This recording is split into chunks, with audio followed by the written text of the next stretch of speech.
ആള് സ്ട്രെയിറ്റാ. അവന്റെ പ്രായത്തിൽ നമ്മൾ തന്നെ മോശമായിരുന്നു. 12 കൊള്ളിട്ടാലും ബെറ്റർ ആവത്തേനോ.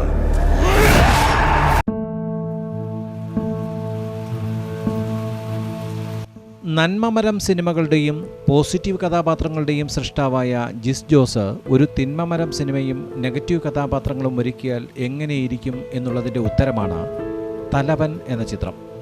അതിനിടയ്ക്ക് എത്ര ട്രാൻസ്ഫർ?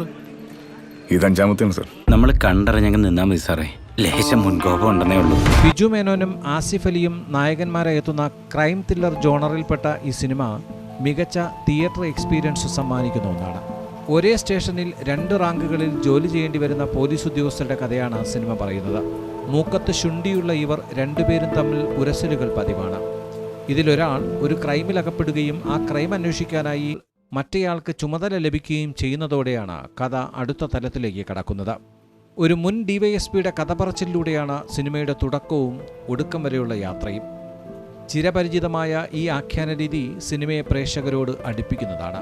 ക്രൈമിന്റെ പശ്ചാത്തലവും അന്വേഷണത്തിന്റെ ആരംഭവും അവതരിപ്പിക്കുന്നതാണ് ആദ്യ പകുതി. കൊലപാതകശ്രമമാട്ടോ സാറേ. എന്റെ കൈപ്പാങ്ങനെ കിട്ടിയാൽ ഞാൻ തീർക്കും സാർ. ത്രില്ലിങ്ങും അതേസമയം എൻഗേജിങ്ങുമായാണ് ഈ ഭാഗങ്ങൾ ഒരുക്കിയിരിക്കുന്നത്.